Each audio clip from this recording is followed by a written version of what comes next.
Hallelujah. ස්වාමින් වහන්සේට ස්තුතිවන්ත වෙනවා. හැම කෙනෙක්ම ඊටමත් ආදරෙන් තවත් සතියක ස්වාමින් වහන්සේගේ අභිමුඛත්වයට ඔබ පිළිගන්නවා.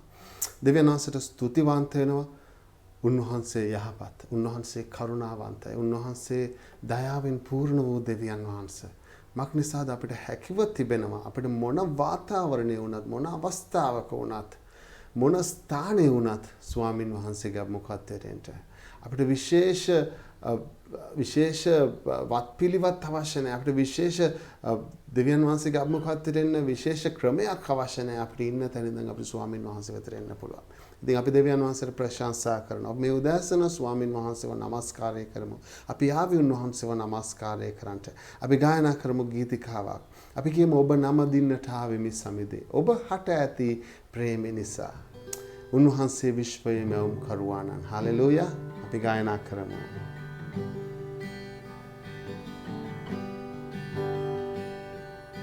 ඔබ නම දින්නට ආවෙමි සමිදේ.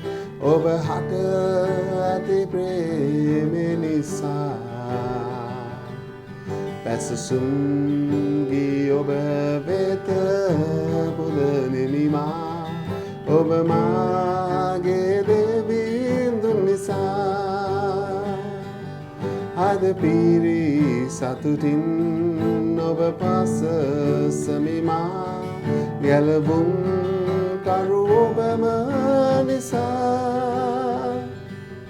මුළු ආත්මයෙන් ශක්තියෙන් බුද්ධියෙන් නමදිමි මාදෙව් සමිදා.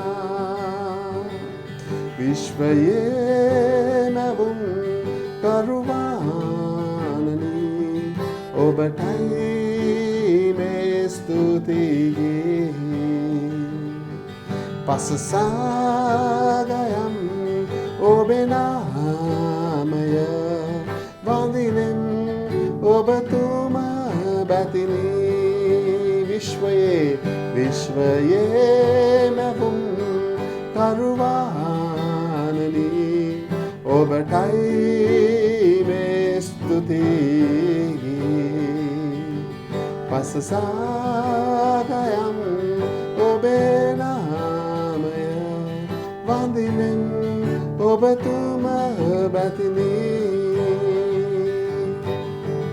අහසේ තරු දෙස බැලුවෙමිමා. කෙතරම් පුදුමද ඒවා. කඳු ශිඛරයන් මානෙත ගැටුණා. ඔබ බල මහිමය දුටුවා. ගීදෙන කුරුලන් සුවඳ ඇති පොඩි මල්. මැවිල්ලේ අරුමය පැවා. ඒ සැමට වඩා මහ පුදුම ලෙසින් දෙවිඳේ ඔබ මා මැව්වා. විශ්වයේ මැවුම් කරුවාණනි. ඔබටයි මේ ස්තුතියි. පසසාගයම් ඔබේ නාමය. වඳිනෙම් ඔබ තුම බැතිනි. වඳිනෙම් ඔබ තුම බැතිනි. වඳිනෙම් ඔබ තුම බැතිනි.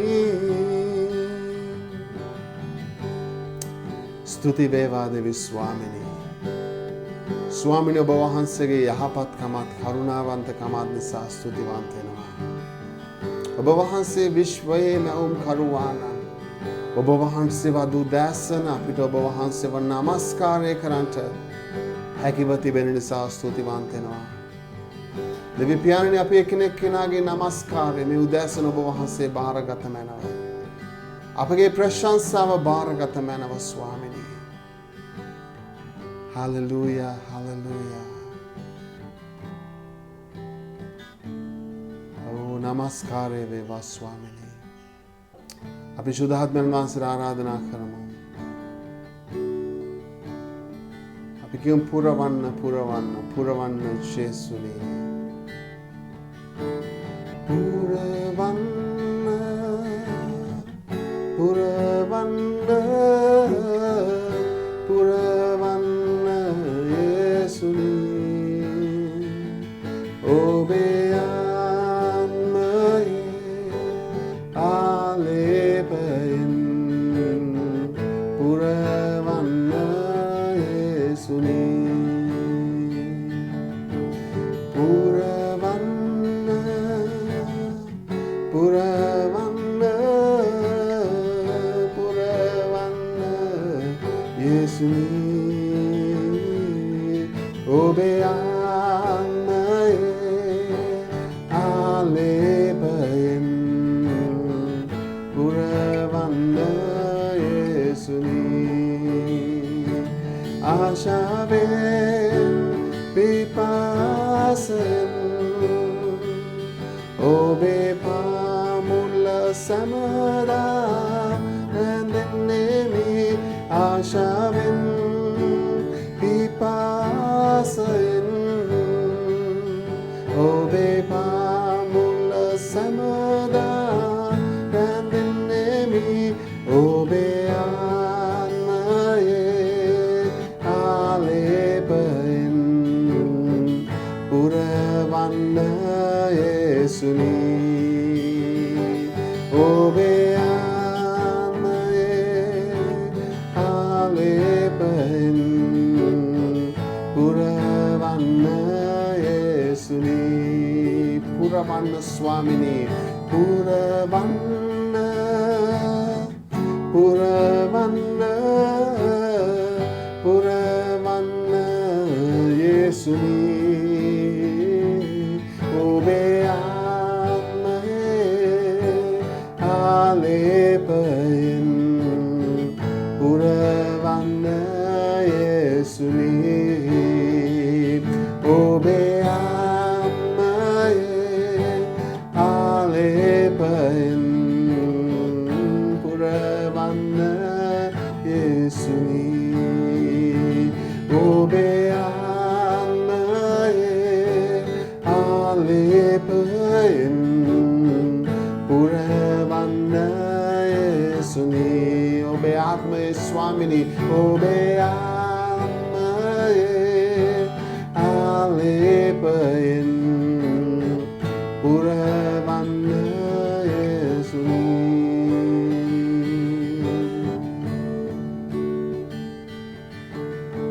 ප්‍රශංසා වේවා ස්වාමිනේ. ස්වාමිනේ අපි එකිනෙකව පුරවන්නට මේ උදෑසනයි. අපි එකිනෙකව ස්පර්ශ කරන්නට මේ උදෑසනයි. ඔබ වහන්සේගේ පුදුමාත්මය ස්පර්ශය අපි එකිනෙකව ස්වාමිනේ ස්පර්ශ කරන්නට. නමස්කාරය වේවා දෙවි පියාණනි. ප්‍රශංසා වේවා දෙවි පියාණනි. හලෙලූයා. ස්තුති වේවා ස්වාමිනේ. අපට බොහෝසේ ප්‍රේම කරන්නා වූ ශුද්ධ මහෝත්තම දෙවි සමිදානනේ. දෙවි පියාණනි මේ උදෑසන ස්වාමිනේ ඔබ වහන්සේගේ දරුවන්ව ස්වාමිනේ අපි බාර කර සිටිනවා ඔබගේ ශුද්ධ වූ හස්තයට.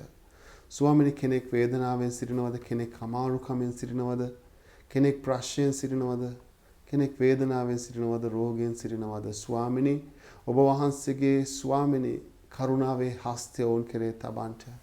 ඔබ වහන්සේගේ ස්පර්ශය ඔවුන්ට දෙන්න ස්වාමිනේ. දෙවි පියාණනි ඔබ වහන්සේ ස්වාමිනේ එකිනෙකව නිදහස් කරන්නට, ජය දෙන්න, සුවය දෙන්න දෙවි පියාණනි.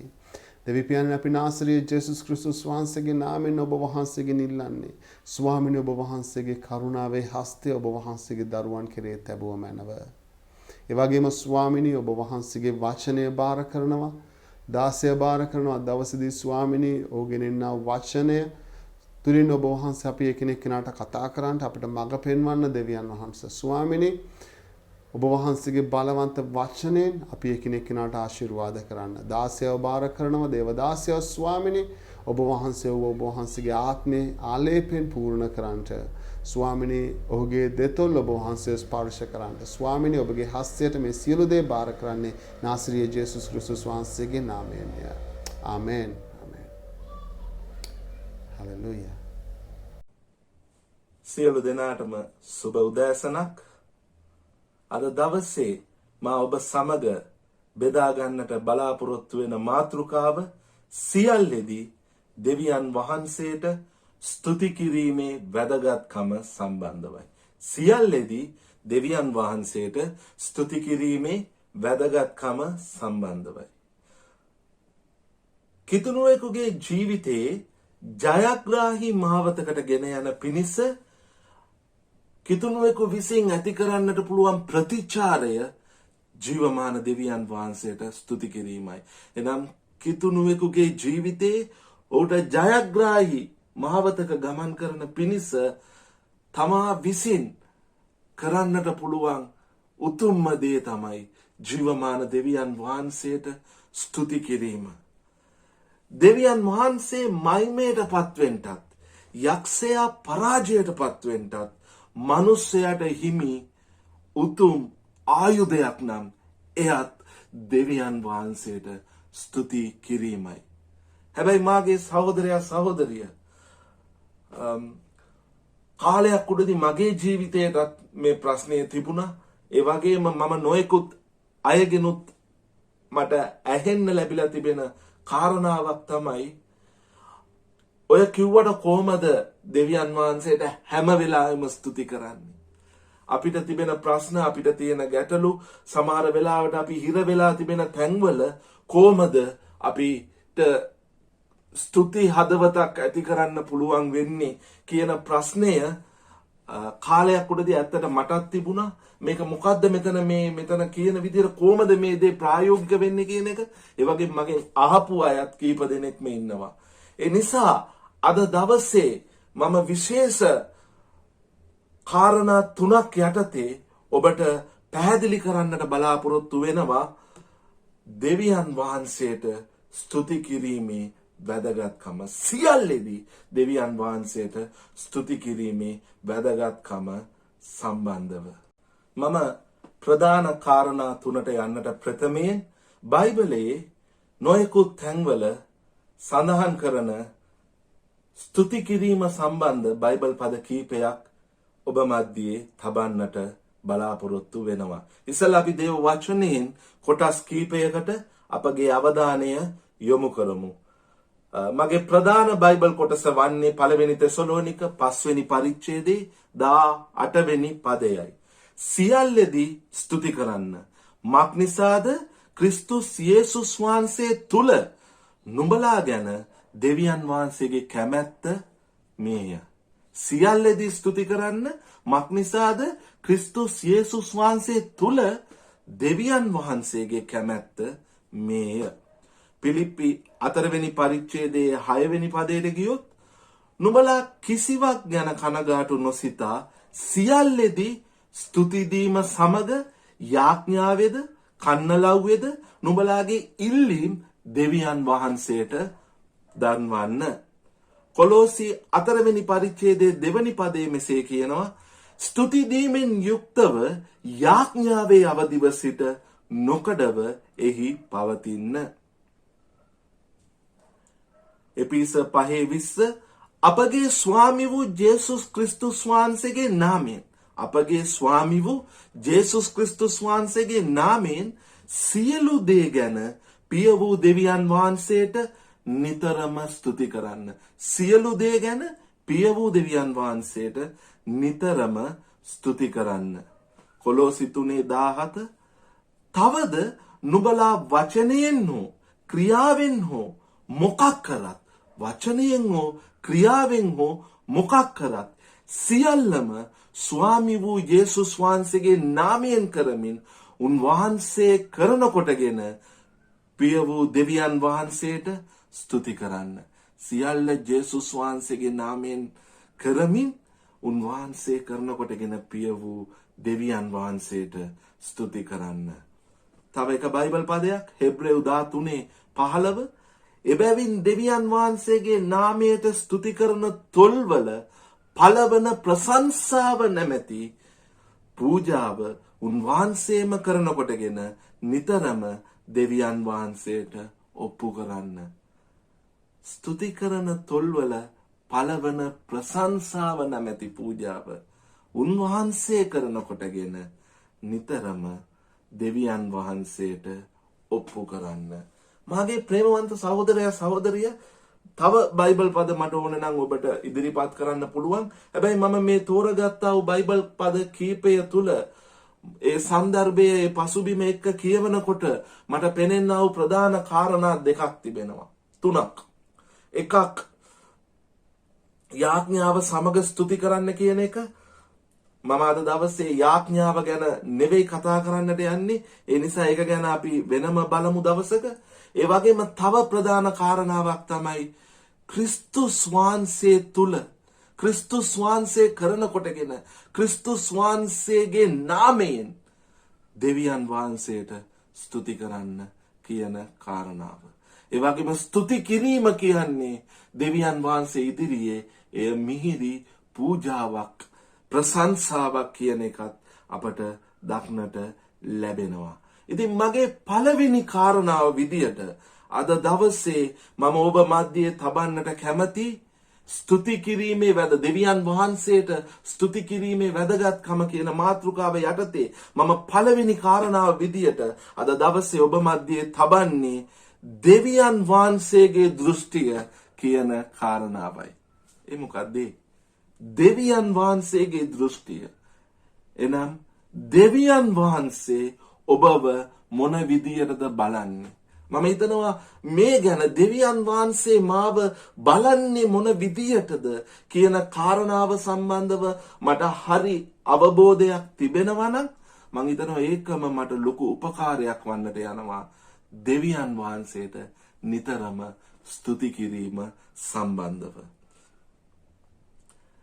මාගේ ප්‍රේමවන්ත සහෝදරයා සහෝදරිය, දෙවියන් වහන්සේ ඔබ දෙස බලන්නේ හැම විටම ජයග්‍රාහී පුද්ගලයෙක් විදියටයි. මම නැවත ඒක කියන්නම්. දෙවියන් වහන්සේ ඔබ දෙස බලන්නේ හැම විටම ජයග්‍රාහී පුද්ගලයෙක් විදියටයි. ඒකට හේතුවක් තිබෙනවා. අපි දේව වචනේ හෙබ්‍රේව් 6 වෙනි පරිච්ඡේදයේ 19-20 පද කියවනකොට මෙසේ සඳහන් කරනවා. ඒ බලාපොරොත්තුවේ ආත්මය සන්තක වූ ස්ථීර වූ තිරයෙන් ඇතුළට යන්නා වූ නැංගුරමක් මෙන් අපට ඇත්තේය. යේසුස් වහන්සේ මෙල්කිසෙදෙක්ගේ පිළිවෙලේ හැටියට සදාකාලයටම උත්තම පූජකයෙක් වී අප උදෙසා පෙරටුවෙන් යන්නෙක් මෙන් එහි ඇතුල් වූ සේක. මෙතන කියන කාරණාව සම්බන්ධව මම සරලව කියනවා නම් අපට සිටිනවා උත්තම පූජකයෙක්. ඒ උත්තම පූජකයා ජේසුස් ක්‍රිස්තුස් වහන්සේ. මේ උත්තම පූජකයා අපට පෙරටුවෙන් ගමන් කරන්නා වූ උත්තම පූජකයයි. එම නැත්තම් මේ උත්තම පූජකයා කියන එකෙන් අපි අදහස් කරන්නේ මම කිව්වා වගේ මැදහත් කරුවා කියන එකයි.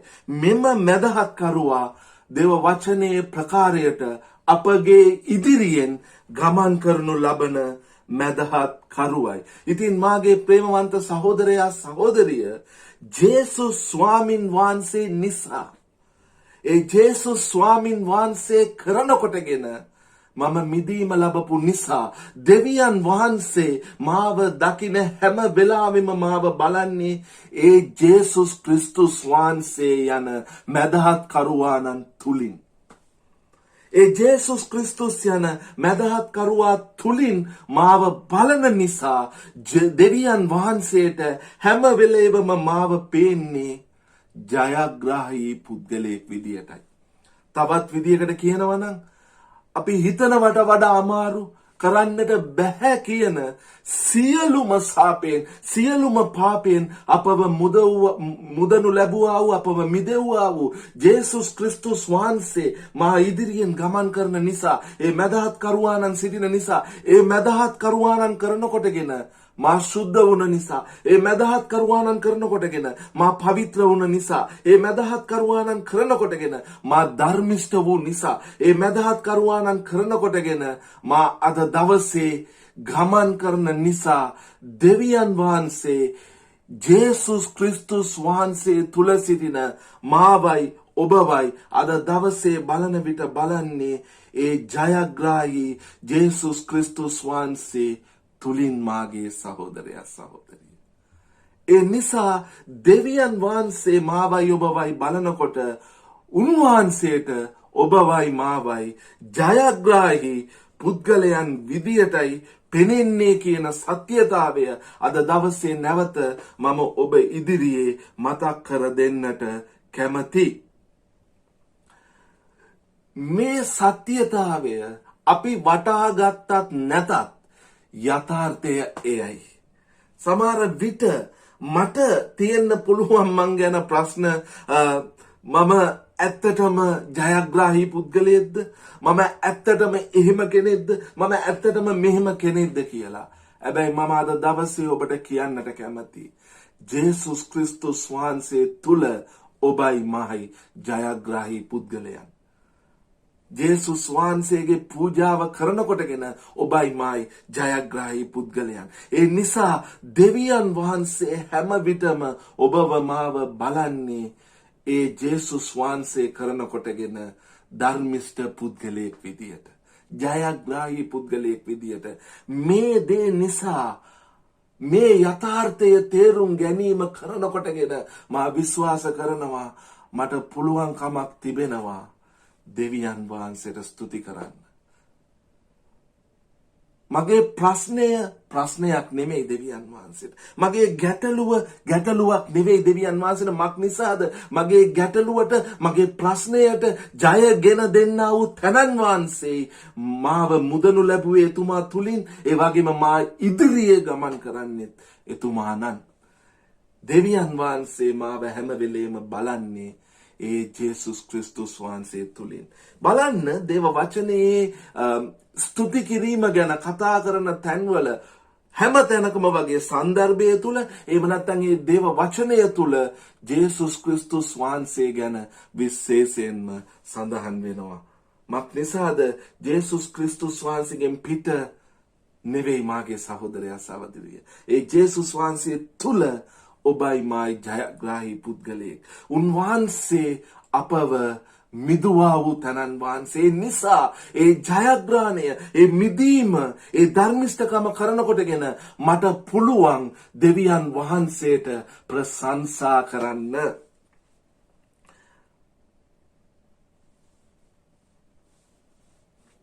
ඉතින් මම හිතනවා ඔබට පැහැදිලි පළවෙනි කාරණාව දෙවියන් වහන්සේගේ දෘෂ්ටිය කියනකොට දෙවියන් වහන්සේ හැම වෙලේම ඔබවයි මාවයි ජේසුස් ක්‍රිස්තුස් වහන්සේ තුල සිටින ඕනෑම පුද්ගලයෙක් දෙස බලන්නේ උන්වහන්සේ කරනකොටගෙන මුදනු ලැබුවා වූ ජය ලැබුවා වූ පුද්ගලයෙක් විදියටයි. ඒ නිසා අපට පුළුවන්කමක් තිබෙනවා ඒ දෙවියන් වහන්සේට ස්තුති පූජාව ස්තුතිය පුද කරන්නට. දැන් ඔබට පසුබිම පැහැදිලි. දේව වචනේ නිතර ප්‍රීතිවන්න සියල්ලේදී ස්තුතිවන්ත වන්න කියනකොට මාගේ සහෝදරයා සහෝදරිය එයට පසුබිම වෙන්නේ මෙන්න මෙම කාරණාවයි. ජේසුස් ක්‍රිස්තුස් වහන්සේ යන ජයග්‍රාහී පුද්ගලයා කරනකොටගෙන නිදහස ලැබුවා වූ විමුක්තිය ලැබුවා වූ ජය ලැබුවා වූ පුද්ගලයන් විදියටයි දෙවියන් වහන්සේ ඔබවයි මාවයි බලන්නේ.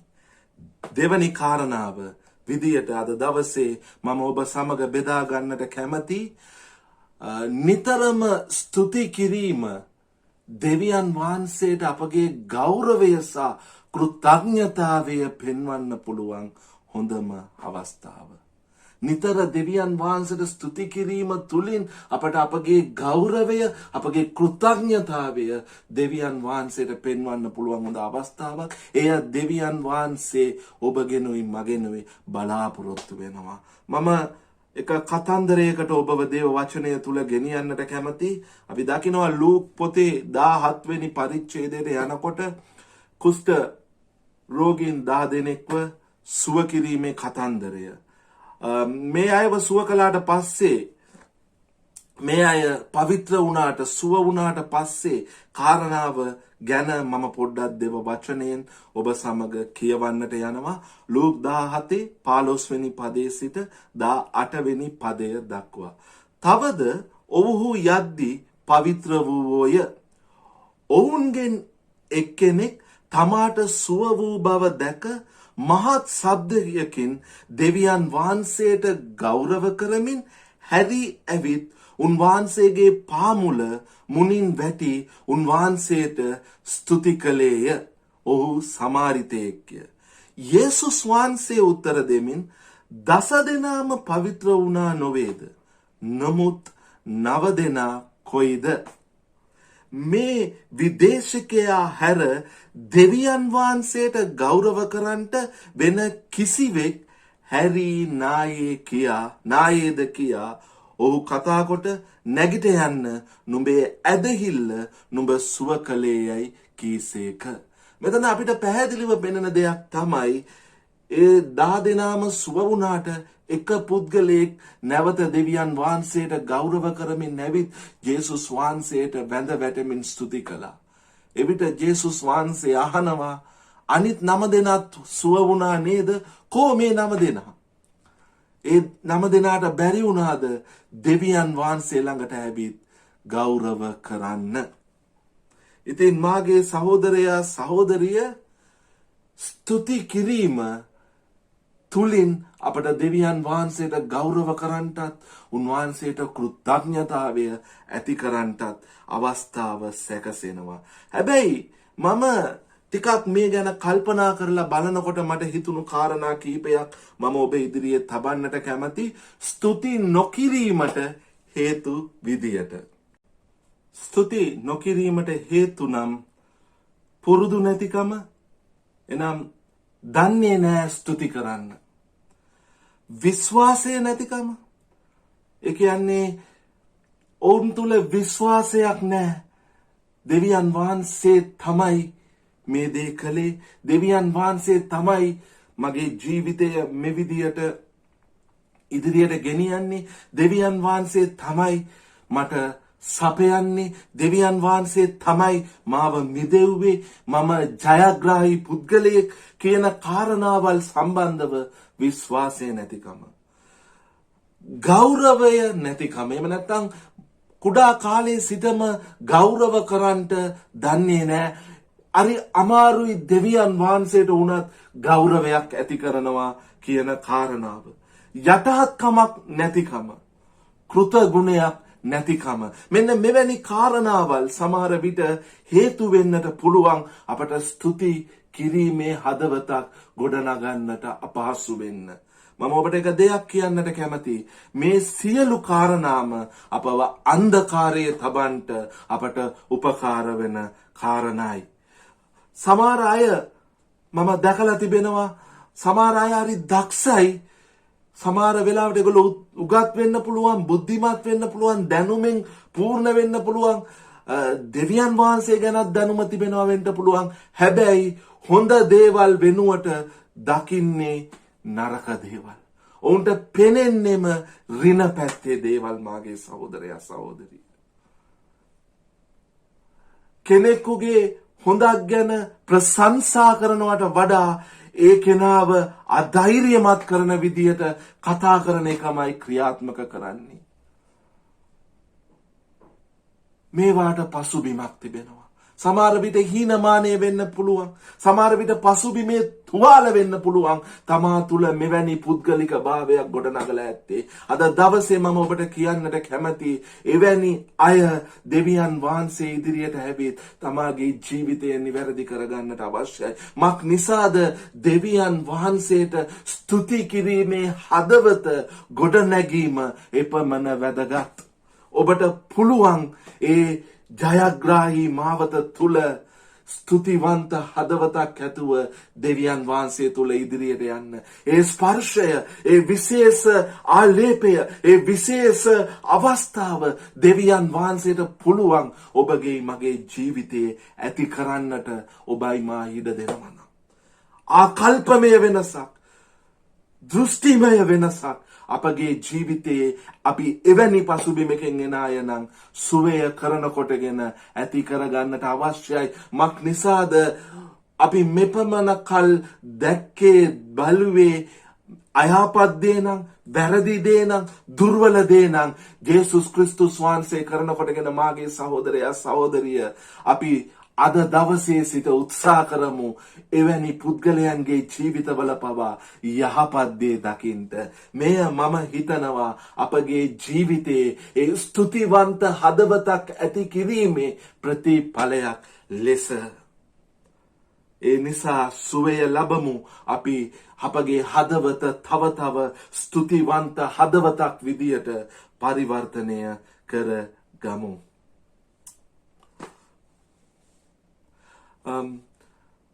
එක්තරා බයිබල් විචාරදයෙක් මෙන්න මෙලෙස කියා තිබෙනවා.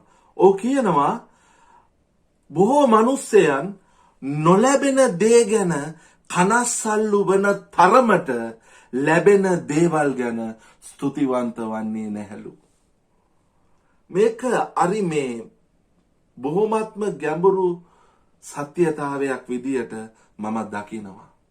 අපගේ ජීවිතේ අපි හැරිලා බැලුවා නම් මාගේ සහෝදරයා සහෝදරිය අපට ස්තුති කරන්න බොහෝ කාරණා තිබෙනවා. හැබැයි අපිට ඒ බොහෝ කාරණාවල් පේන්නේ නැහැ. මක් නිසාද අපට තියෙන දේවල් ගැන අපි හැරිලා බලලා ස්තුති කරන්නට උත්සාහ කරනවට වඩා අපි උත්සාහ දරන්නේ නොලැබෙන දේවල් ගැන කනස්සල්ලු වන්නටයි. එනිසා එම විචාරදයා කියනවා අපගේ තත්වයන් කොතරම් දුෂ්කර වුණත් ස්තුති කිරීමට හේතුන් අපට සොයාගන්නට පුළුවන්. උදාහරණයක් විදිහට ඔහු ගෙන දෙනවා අසනීපය ගැන සමහර විට ඔබට ස්තුති කරන්න බැරි වුණත් ඒ අසනීපයට තිබෙන බෙහෙත් ගැන අපට පුළුවන් ස්තුති කරන්න. ඒ අසනීපය සුව කරන්න තබල තිබෙන වෛද්‍යවරු ගැන අපට පුළුවන් ස්තුති කරන්න. පීඩාව ගැන අපට ස්තුති කරන්න බැරි වුණත් ඒ පීඩාව කරනකොටගෙන ලැබෙන පන්නරය ගැන අපට පුළුවන් ස්තුති කරන්න. ඒ පීඩාවට මුහුණ දීම තුලින් මගේ ජීවිතයට ලැබෙන පරිණතභාවය ගැන අපට පුළුවන් ස්තුති කරන්න. ඉතින් මාගේ සහෝදරයා සහෝදරිය මගේ දෙවනි කාරණාව විදියට මම ඔබ මැදියේ තබන්නේ සියල්ලේදී අපි ස්තුති කරන්නට අවශ්‍ය. මක් නිසාද එය දෙවියන් වහන්සේට ගෞරවයක් කෘතඥතාවයක් ඇති කරන්නට පුළුවන් හොඳම අවස්ථාව නිසා. අපි ඇත්තටම හැරිලා බැලුවොත් අපගේ ජීවිතයේ ගොඩාක් කාරණා තිබෙනවා සහෝදරයා සහෝදරිය දෙවියන් වහන්සේට ස්තුති කරන්න. අපි පරාජිත මනසෙන් අපි පරාජිත මානසිකත්වයෙන් මිදෙමු අද දවසේ. මගේ ලොකුම අභියෝගය එයයි. අපි පරාජිත මානසිකත්වයෙන් මිදිලා ජයග්‍රාහී පුද්ගලයන් විදියට ඒ ජයග්‍රාහී මානසිකත්වයෙන් අපි ලෝකයට මුහුණ දෙමු. මක් නිසාද දෙවියන් වහන්සේ යේසුස් ක්‍රිස්තුස් වහන්සේ කරනකොටගෙන ඔබවයි මාවයි දකින්නේ ඒ ජයග්‍රාහී පුද්ගලයා විදියටයි. අපි නිදහස් පුද්ගලයන් විදියට අපි ඉදිරියට යන එකයි ඒ ජීවමාන දෙවියන් වහන්සේගේ කැමැත්ත වෙලා තිබෙන්නේ.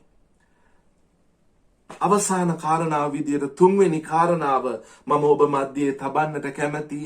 එනම් සියල්ල යහපතටයි. සියල්ලේදී අපි ස්තුති කරන්නට අවශ්‍ය. සියල්ල යහපතට සිදුවෙන නිසයි දෙවියන් වහන්සේගේ දරුවෙක්ගේ ජීවිතය තුළ. මාගේ ප්‍රේමවන්ත සහෝදරයා සහෝදරිය ඔබව දෙවියන් වහන්සේ ජයග්‍රාහී පුද්ගලයෙක් විදියට දකිනවා නම් ඔබට සදාකාල ජීවනය දෙවියන් වහන්සේ සදාකාල ජීවනයට ඔබව නියම කරලා තිබෙනවා නම් යේසුස් ක්‍රිස්තුස් වහන්සේ තුල ඔබ ජයග්‍රාහී පුද්ගලයෙක් නම් ඔබගේ ජීවිතයට ඉඩ හරින සියලු දේ යහපත උදෙසයි දෙවියන් වහන්සේ ඉඩ හරින්නේ. රෝම 8 වෙනි පරිච්ඡේදයේ 28 වෙනි පදයේ මෙන්න මෙසේ කියනවා. තවද දෙවියන් වහන්සේට ප්‍රේම කරන්නන්ට එනම් උන්වහන්සේගේ අභිප්‍රාය ලෙස කැඳවනු ලැබුවන්ට සියලු දේම යහපත පිණිස එකට ක්‍රියා කරන බව අපි දනිමුව. දෙවියන් වහන්සේට ප්‍රේම කරන්නන්ට එනම් උන්වහන්සේගේ අභිප්‍රාය ලෙස කැඳවනු ලැබුවන්ට සියලුම දේ යහපත පිණිස ක්‍රියා කරන බව අපි දනිමුව. මේ සත්‍යතාවය පාවුල්තුමා හොඳට වටහාගෙන තිබුණ නිසයි මෙන්න පාවුල්තුමා මෙලෙස සඳහන් කරන්නේ. දෙවනි කොරින්ති 12 වෙනි පරිච්ඡේදයේ 9 වෙනි පදයේ බලන්න පාවුල්තුමාගේ ආකල්පය සම්බන්ධව. උන්වහන්සේද මාගේ කරුණාව නුඹට සෑහි. මක් නිසාද දුර්වලකමේදී මාගේ බලය සම්පූර්ණ වන්නේ යයි මට කීසේක. එබැවින් ක්‍රිස්තුස් වහන්සේගේ ශක්තිය මා කෙරෙහි පීඨන පිණිස මාගේ දුර්වලකම් ගැන ඉතා සන්තෝෂයෙන් පාරාට්ටු කර ගන්නෙමි.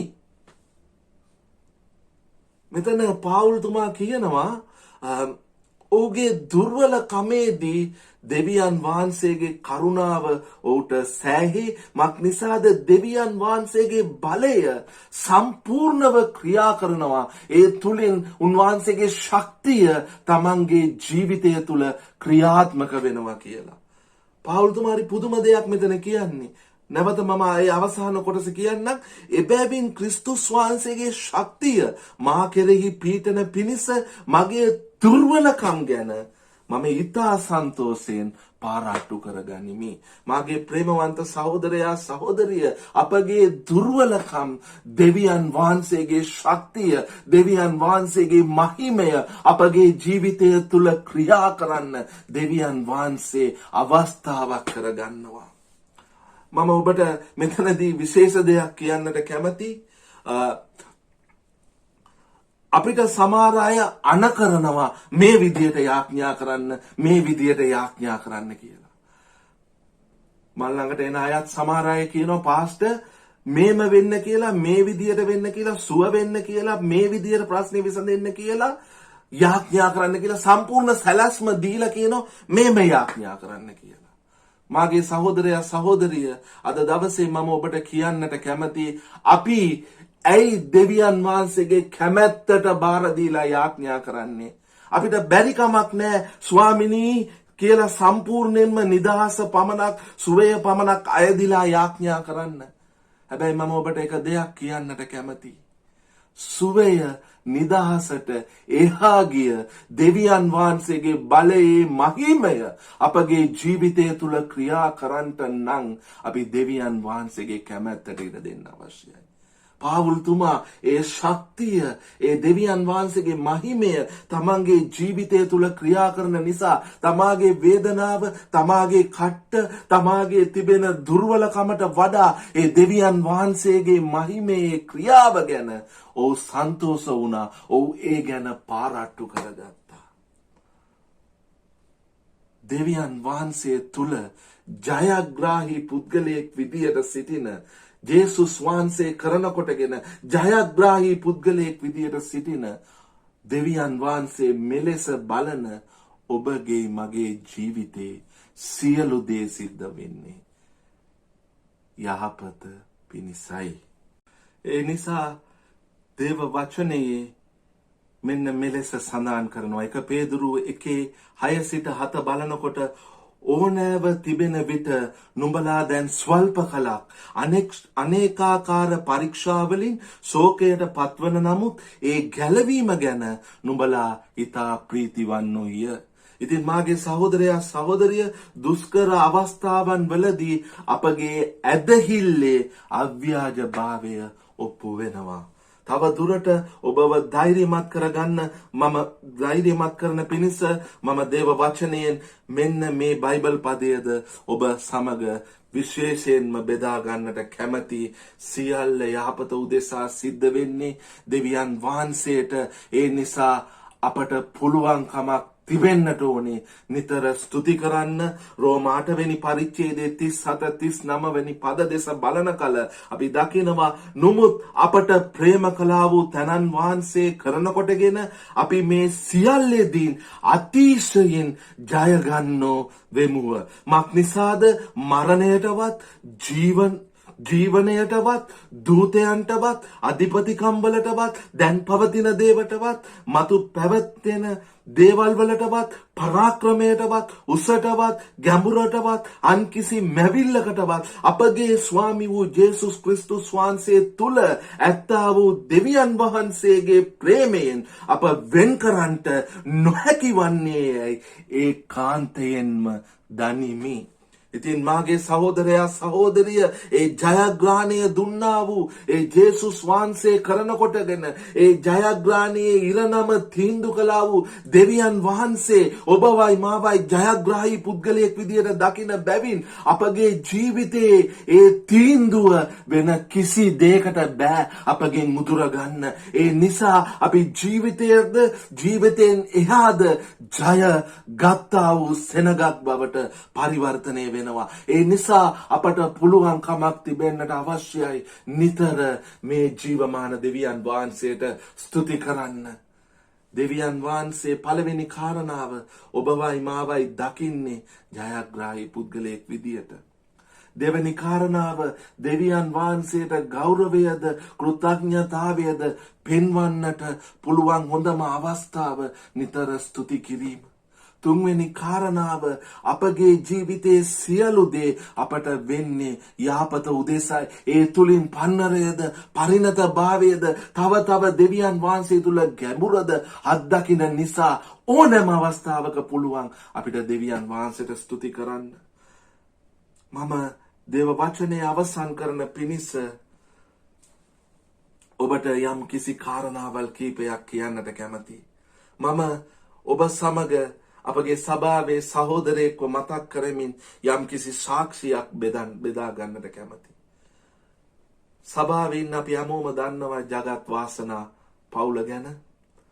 මම 1995 සිට ජගත් සහෝදරයව හඳුනනවා. ජගත් සහෝදරයාගේ ජීවිතයේ මම එදා සිටම යම් කිසි ගමනක් දැක්කා. ඒ ගමන තුල කොච්චර අමාරුකම් තිබුණත්, දුර්වලතාවයන් තිබුණත්, අපහසුතාවයන් තිබුණත් ඔවුන්ගේ ජීවිතේ මම දැකපු විශේෂ ගුණාංගයක් මම අද දවසේ ඔබ සමග බෙදා ගන්නට කැමතියි. ඒ ගුණාංගය තමයි ඔවුන් එදා සිට අද දක්වා තිබෙන දේ ගැන දෙවියන් වහන්සේට ස්තුති කිරීම. තිබෙන දේ ගැන දෙවියන් වහන්සේට ස්තුති කිරීම. මට මතකයි ඔවුන්ට නිවසක් නැතුව ඔවුන් ගොඩාක් දුෂ්කරතාවයන් වලට මුහුණ දුන්නා. ඊට පස්සේ උන් ඉඩමක් ගන්නට ගියා. ඒ ඉඩම ගන්න ගියා වූ අවස්ථාවේදී මම අපි ගියා ඒ ස්ථානයට ගියාම මම නම් දැක්කේ වලක් තියෙනවා, වෙලක් තියෙනවා. එක පැත්තක වලක්, අනිත් පැත්තේ වෙලක්. මේක තමයි වුන් ගත්තා වූ ඉඩම. හැබැයි මාගේ සහෝදරයා සහෝදරිය ඔවුන් ඒ ගැන දෙවියන් වහන්සේට ස්තුති කළා. ඔවුන් ස්තුතිවන්ත හදවතින් ඒ ඉඩම ගත්තා, ඒ ඉඩම පිරෙව්වා, ඒ ඉඩමේ පොඩි ලස්සන කෑල්ලක් හදාගත්තා. එදත් ඔව් දෙවියන් වහන්සේට ස්තුති කළා. ඒ කෑල්ල ඊට පස්සේ දෙවියන් වහන්සේ තව ටිකක් ලොකු කරන්න ඔවුන්ට අවස්ථාව දුන්නා. ගොඩාක් මහන්සි වෙලා, ගොඩාක් අමාරුවෙන් අම්බ කරපු සහෝදරයෙක් ජගත් සහෝදරයා කියන්නේ.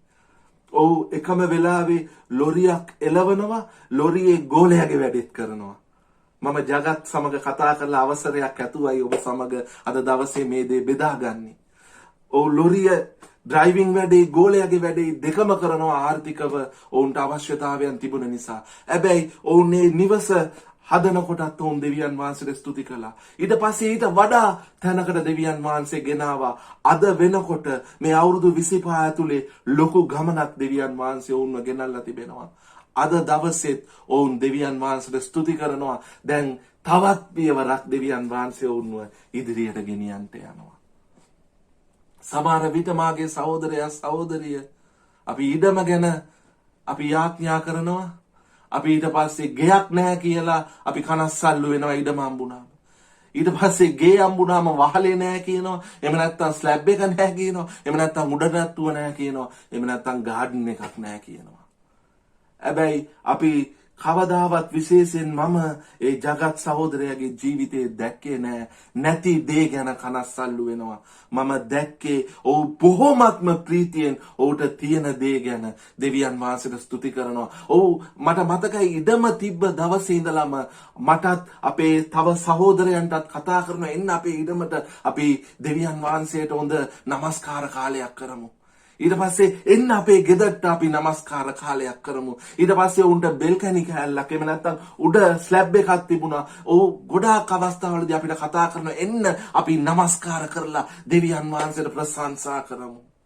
අදත් ඔහුගේ නිවසට ගියොත් ඔහු කියන්නේ එන්න අපි දෙවියන් වහන්සේට ප්‍රශංසා කරමු. මාගේ සහෝදරයා සහෝදරිය අපේ දැනුමවත් අපේ බුද්ධියවත් අපේ හැකියාවවත් අපේ දැක්මවත් නෙවෙයි. දෙවියන් වහන්සේගේ ඒ දෙවියන් වහන්සේ ගැන තිබෙන නිසි අවබෝධයයි. ඒ දෙවියන් වහන්සේ අපගේ ජීවිතයට කරලා තිබෙන දේ ගැන මනා වටහා ගැනීමයි අපට උපකාර කරන්නට යන්නේ උන්වහන්සේව ස්තුති කරන්න. ඒ නිසා අවසාන වශයෙන් ඔබ පරිණත කිතුණුවෙක් නම් දේව ධර්මානුකූලව බලන කල ස්තුති කිරීම ගැන අපට දේව ධාර්මික ව්‍යුහයක් තිබෙන්නට කැමති. මම සරලව ඔබට තබන්නට යනවා මේ ව්‍යුහය වචන දෙක තුනකින්. මොකද්ද මේ දේව ධාර්මික ව්‍යුහය කියන්නේ? මේ දේව ධාර්මික ව්‍යුහය කියන්නේ මෙන්න මෙයයි. දෙවියන් වහන්සේගේ ප්‍රේමය ගැනද? ක්‍රිස්තුස් වහන්සේගේ පූජාව ගැනද? සුදාත්මයන්න් වහන්සේගේ මඟ පෙන්වීම ගැනද? දේව වචනයේ එළිදරව්ව ගැනද? දෙවියන් වහන්සේගේ ප්‍රේමය ගැනද? ක්‍රිස්තුස් වහන්සේගේ පූජාව ගැනද? සුදාත්මයන්න් වහන්සේගේ මඟ පෙන්වීම ගැනද? දේව වචනයේ එළිදරව්ව ගැනද? ස්තුති පූර්වක හදවතක් අප තුල තිබෙන්නට අවශ්‍යයි. මේ ස්තුති පූර්වක හදවතට මේ දේව ධාර්මික සත්‍යතාවයන් ගැන අපට අවබෝධයක් තිබෙන්නට අවශ්‍යයි. සති දෙක තුනක් උඩදී අපගේ ප්‍රධාන දේවදාසයා බෙදාගත්ත ඉංග්‍රීසි මාධ්‍යයෙන් ගීතාවලිය 34 වෙනි පරිච්ඡේදය. ඒ ගීතාවලිය 34 වෙනි පරිච්ඡේදයේ පළවෙනි පදේ මෙන්න මෙලෙස කියනවා. සෑම කල්ලිම ස්වාමින් වහන්සේට ප්‍රශංසා කරමි. උන්වහන්සේගේ වර්ණනාව මාගේ මුඛයේ නිතරම පවතින්නේය. සෑම කල්ලිම ස්වාමින්ට ප්‍රශංසා කරමි. උන්වහන්සේගේ වර්ණනාව මාගේ මුඛයේ නිතරම පවතින්නේය. දෙවියන් වහන්සේ බලාපොරොත්තු වෙනවා උන්වහන්සේව උසස් කරන එකත් උන්වහන්සේට ස්තුති කරන එකත්. අපි දෙවියන් වහන්සේට ස්තුති කිරීම කරනකොටගෙන අපගේ බාධක බිඳ වැටෙන්නට යනවා. අපගේ බලය, අපගේ යුද්ධමය ශක්තිය, අපගේ හැකියාව නෙමෙයි, අපගේ ප්‍රශංසාව තමයි ජෙරිකෝ පවුර බිඳ වටන්නට යන්නේ. යක්ෂයා පලා යන්නට යනවා ඔබ ස්තුති කරන පුද්ගලයෙක් බවට පරිවර්තනය වුණා. ඔබගේ ජීවිතයේ වටපිටාවේ තියෙන සමහර විට අයාපත ලෙස දකින කාරණාවල් තුල ඔබ යහපත් දේ දකින්නට යනවා දෙවියන් වහන්සේට ස්තුති කරන විට. ඒ නිසා අපි දෙවියන් වහන්සේ දෙස බලනකොට අපි දිනපතා සෑම මොහොතේම උන්වහන්සේට ස්තුති කරන්න අවශ්‍ය. උන්වහන්සේ අපිව ජයග්‍රාහී පුද්ගලයෙක් කරලා තිබෙනවා. උන්වහන්සේ තව දුරටත් බලන්නේ ජේසුස් ක්‍රිස්තුස් වහන්සේ තුලින් ජයග්‍රාහී පුද්ගලයෙක් විදියට. උන්වහන්සේට ගෞරව කරන්නටත් කෘතඥතාවය දක්වන්නත් පුළුවන් හොඳම අවස්ථාව ස්තුති කිරීම. දෙවියන් වහන්සේගේ දරුවන්ගේ ජීවිතයේ සියල්ල වෙන්නේ යාපත උදෙසයි. දෙවියන් වහන්සේගේ ප්‍රේමයත්, ක්‍රිස්තුස් වහන්සේගේ පූජාවත්, සුදාත්මයන්න් වහන්සේගේ මඟ පෙන්වීමත්, දේව වචනේ එළිදරව්වත් කරනකොටගෙන අපි දිනපතා දෙවියන් වහන්සේට ස්තුති කරමු. ඔබගේ මගේ ජීවිතේ දෙවියන් වහන්සේ සමග හොඳ සම්බන්ධතාවයක්, හොඳ යාඥා ජීවිතයක් ගොඩනගන්නට අවශ්‍යයි. ස්තුතිපූර්වක ජීවිතයක් බවට අපගේ ජීවිතය පරිවර්තනය වන්නට නම් ඔබ සියලු දෙනාටම ජේසු පීඨයි නිතර ස්තුති කරන්න අයාපත තුලින් යහපත කරන දෙවියන් වහන්සේට.